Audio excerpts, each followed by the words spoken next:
When Queen Camilla stood before the Grenadier Guards at Buckingham Palace in June 2026, the images appeared to project confidence, authority, and royal permanence. Dressed in ceremonial elegance and carrying one of the most prestigious military roles within the monarchy, the moment seemed to symbolize the culmination of a journey that had taken decades to achieve. Yet, according to many royal commentators, the real significance of the event may have had less to do with Camilla's power today and far more to do with the future that is rapidly approaching. Royal history is filled with moments that appear straightforward on the surface, but reveal something entirely different when viewed through a wider historical lens. According to many royal observers, Queen Camilla's appearance at the Grenadier Guard ceremony was one of those moments. To the casual viewer, it looked like a celebration of authority. The Queen stood before one of Britain's most prestigious military regiments, participating in a tradition deeply connected to the monarchy's ceremonial identity. The photographs projected stability, confidence, and legitimacy. Yet beneath the carefully choreographed spectacle, commentators began asking a very different question.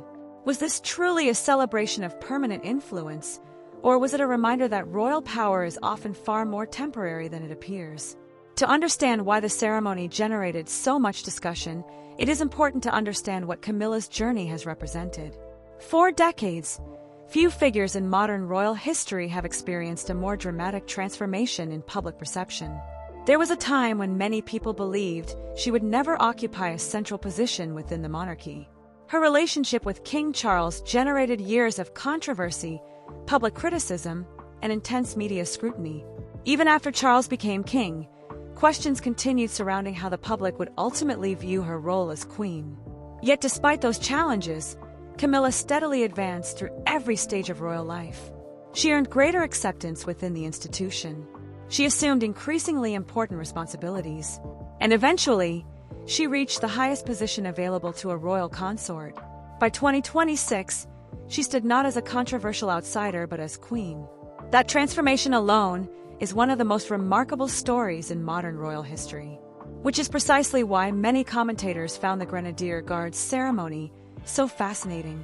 Because the event represented more than military tradition. It represented arrival. The role itself carries enormous symbolic importance. The Grenadier Guards are among the most recognizable regiments associated with the British monarchy, and their ceremonial connection to the crown stretches back generations. Standing before them as colonel of the regiment allowed Camilla to occupy a position previously associated with some of the most significant figures in royal life. On paper, it looked like the ultimate validation, the culmination of decades of perseverance, the final confirmation that she had secured her place within royal history. Yet according to many royal analysts, the timing of the ceremony created a completely different layer of meaning. Because while Camilla's position may appear stronger than ever, the monarchy itself is already looking toward the future. And that future has names: Prince William, Catherine, Princess of Wales, Prince George, the next generation. This is where the conversation begins to shift. Royal institutions are unique because power is never truly permanent. Unlike political leaders who may seek re-election or corporate executives who can remain in positions for decades, royal influence is constantly shaped by succession. Every reign exists within a larger timeline. Every monarch eventually gives way to another. Every era is ultimately followed by a new one.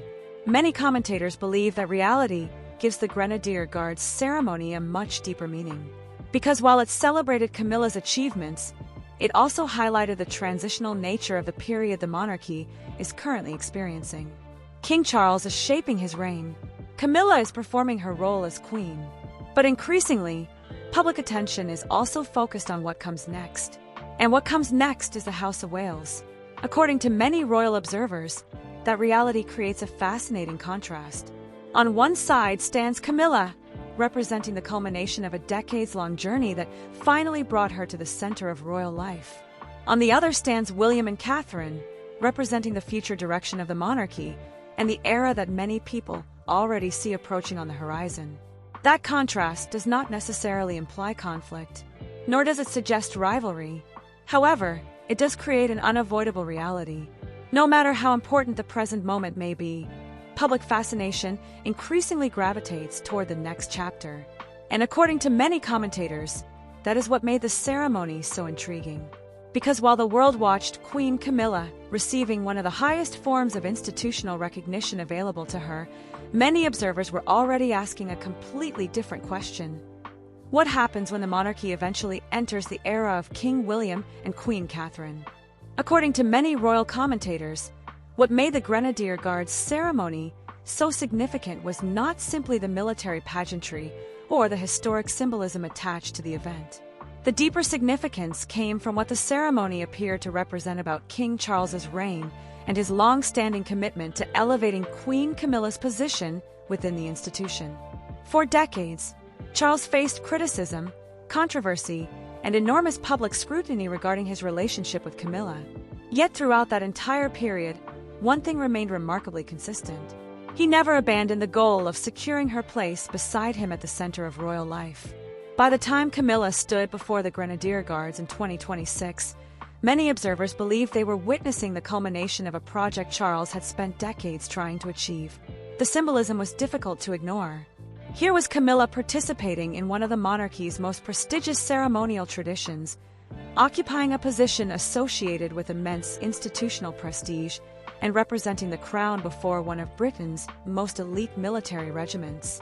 For supporters, the moment demonstrated how completely she had been integrated into the royal establishment.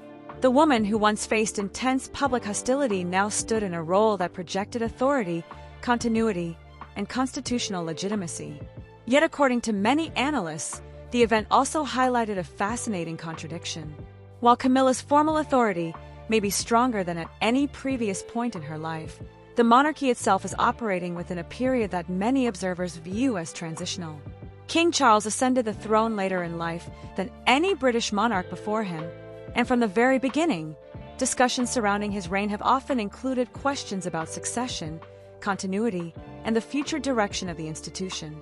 As a result, many ceremonial moments involving Charles and Camilla are interpreted not only through the lens of the present, but also through the lens of what comes next.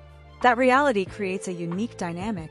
Unlike Queen Elizabeth II, whose reign lasted for decades and became deeply woven into public consciousness across multiple generations, Charles and Camilla occupy a very different historical position. Their era is frequently described by commentators as a bridge between two periods of royal history. On one side stands the extraordinary legacy of Elizabeth's reign. On the other stands the anticipated future reign of Prince William and Catherine.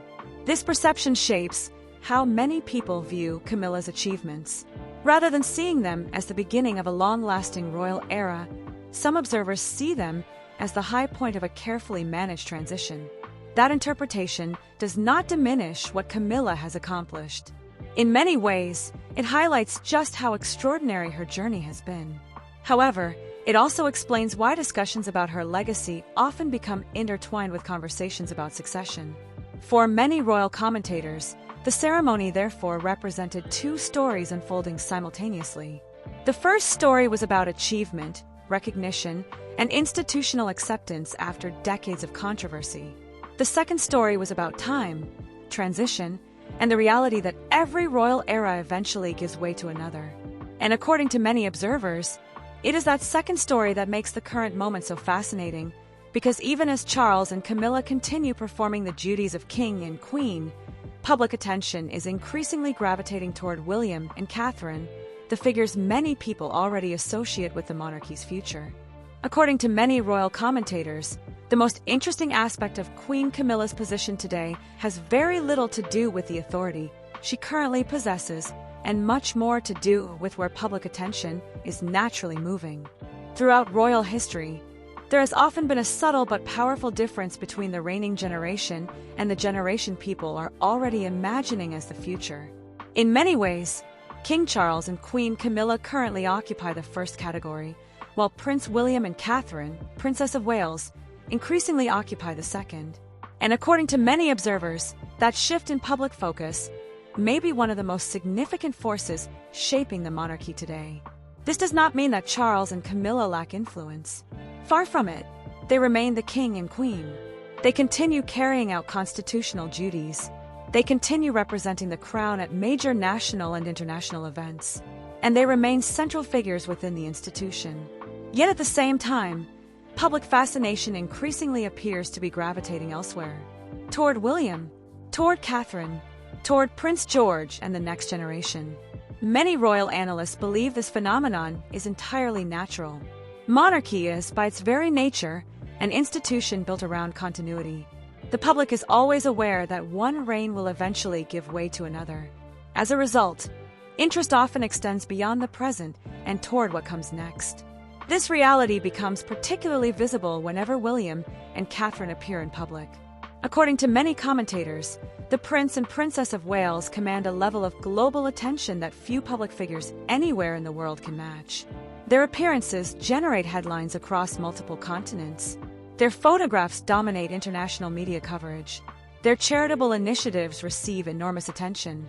And perhaps most importantly, they are widely viewed as the future faces of the monarchy. That perception creates a fascinating contrast. Camilla's journey to the center of royal life was extraordinarily difficult. It required decades of persistence, patience, and institutional acceptance. Every stage of her ascent involved overcoming obstacles that once seemed impossible. By contrast, Catherine entered royal life as the future queen consort and gradually developed one of the strongest public images in the modern monarchy. Many commentators point out that while Camilla's legitimacy was built through endurance, Catherine's popularity was built through connection.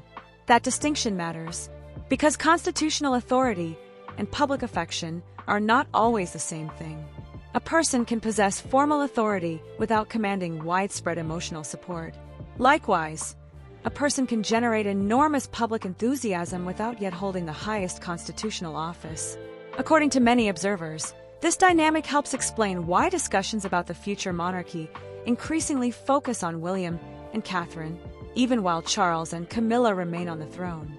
The conversation is already moving forward, and that movement creates unavoidable questions about legacy.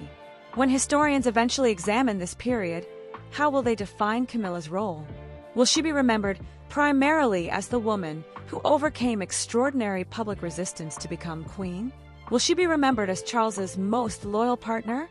Or will her story ultimately be viewed as a bridge between two much larger eras, the era of Queen Elizabeth II and the future era of King William and Queen Catherine? For many royal commentators, that question remains unanswered. Meanwhile, William himself represents another important factor in the discussion. Over recent years, analysts have frequently described him as a future monarch with a strong interest in modernization, efficiency, and a more focused royal structure. Whether those predictions ultimately prove accurate remains to be seen, but they have become a recurring theme in commentaries surrounding the Prince of Wales. As a result, many observers have begun imagining what the monarchy might look like under William's leadership. Which family members will occupy prominent positions? Which traditions will remain unchanged? Which areas might evolve? And how will the institution balance continuity with modernization? These questions naturally draw attention away from the present and toward the future. According to many commentators, that is precisely why the Grenadier Guard ceremony generated such fascination. On the surface, it celebrated Queen Camilla's current authority.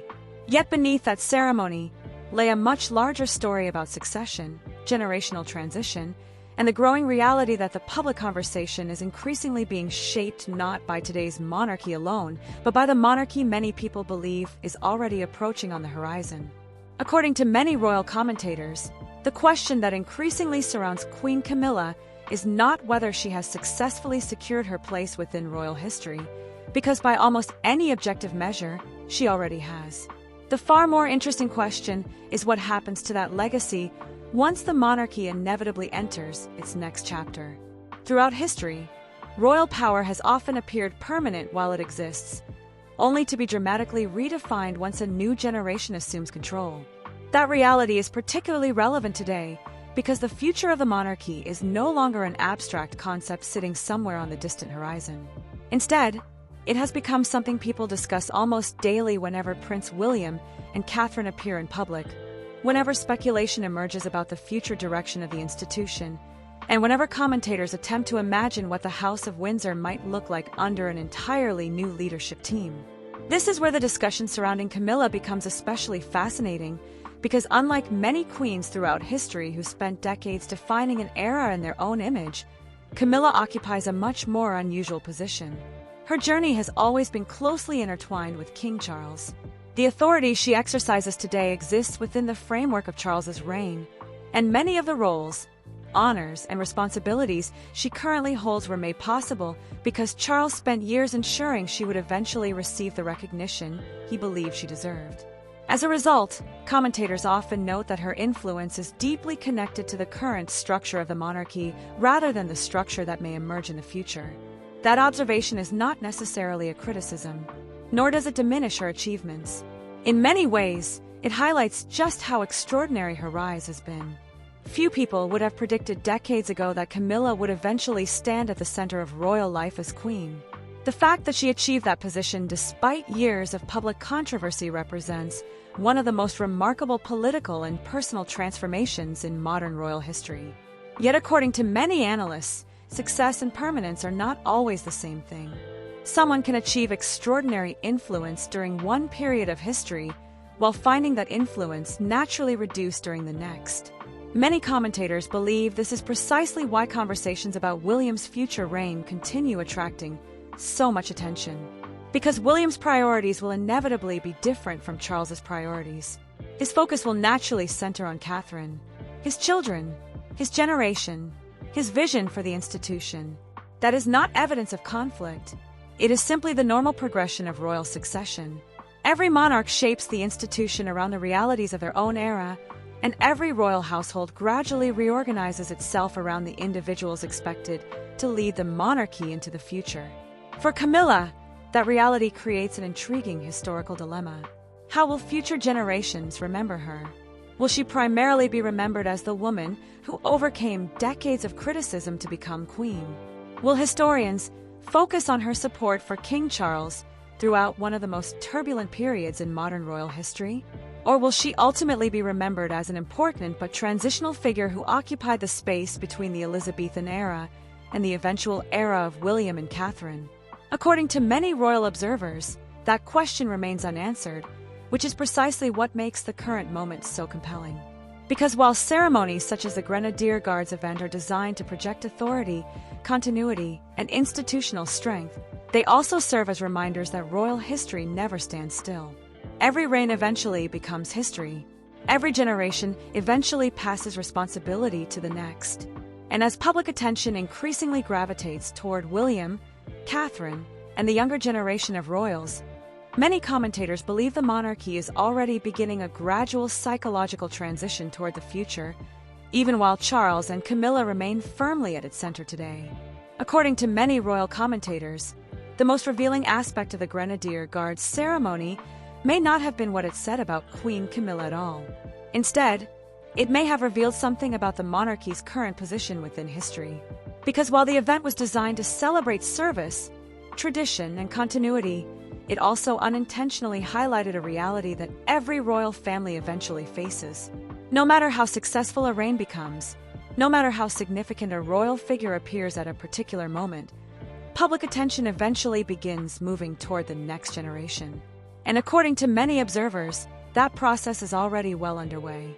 For Queen Camilla, this creates an unusual historical position. Few people have experienced a transformation comparable to hers. The journey from one of the most controversial figures associated with the monarchy to a queen participating in some of the institution's most prestigious ceremonial traditions is extraordinary by any standard. It required patience, resilience, and decades of adaptation to public expectations that changed dramatically over time. Many commentators argue that regardless of future developments, that achievement alone guarantees Camilla a significant place in modern royal history. Yet royal history is rarely defined solely by achievement. It is also defined by succession. It is defined by what comes next. And this is where Prince William increasingly enters the conversation. According to many royal analysts, William represents something much larger than an heir waiting in the wings. He represents the future direction of the institution itself. His priorities, his leadership style, his relationship with Catherine, and his vision for the monarchy are all subjects of growing public fascination. Every appearance by the Prince and Princess of Wales seems to generate discussion not merely about what they are doing today, but about what kind of king and queen they may eventually become. That growing focus has important implications, not because it diminishes Charles or Camilla, but because it reflects the natural evolution of public attention. Monarchies survive by convincing people that continuity exists beyond individual personalities. As a result, interest inevitably shifts toward the figures expected to carry the institution forward. In the current era, those figures are William and Catherine. Their popularity, their visibility, and their perceived connection to the monarchy's future have made them central to countless discussions about where the institution is heading. Many commentators believe this is the real reason the Grenadier Guard ceremony generated so much analysis. The event appeared to celebrate the present, but many viewers interpreted it through the lens of the future. They saw Camilla standing at the peak of her royal journey, while simultaneously recognizing that a different era is already beginning to take shape beyond the horizon. Not tomorrow, not immediately, but gradually and unmistakably. And according to many royal observers, that transition may ultimately define how this period is remembered. Not as the end of Camilla's influence, not as a conflict between generations, but as the moment when the monarchy increasingly began looking toward its next chapter. A chapter centered on William, a chapter centered on Catherine, and eventually, a chapter centered on an entirely new generation of royals. In that sense, the ceremonies serve as both a celebration and a reminder. A celebration of how far Camilla has come, and a reminder that royal history never remains still for long. Every reign becomes part of a larger story. Every generation contributes a chapter. And while King Charles and Queen Camilla continue occupying the center of the stage today, many commentators believe the outlines of a next royal era are already becoming visible. That may be the true significance of the moment, not the end of one reign, but the gradual emergence of another. What do you think? Has Queen Camilla successfully secured her place as one of the most important figures in modern royal history? Or do you believe public attention is already shifting toward Prince William and Catherine as the future of the monarchy? Share your thoughts in the comments below, because this debate continues, generating strong opinions among royal watchers around the world. If you enjoyed today's analysis, don't forget to like the video, subscribe to the channel, and turn on notifications so you never miss our latest coverage of King Charles III, Queen Camilla, Prince William, Catherine, Princess of Wales, and the stories shaping the future of the British monarchy. Thank you for watching, and we'll see you in the next video.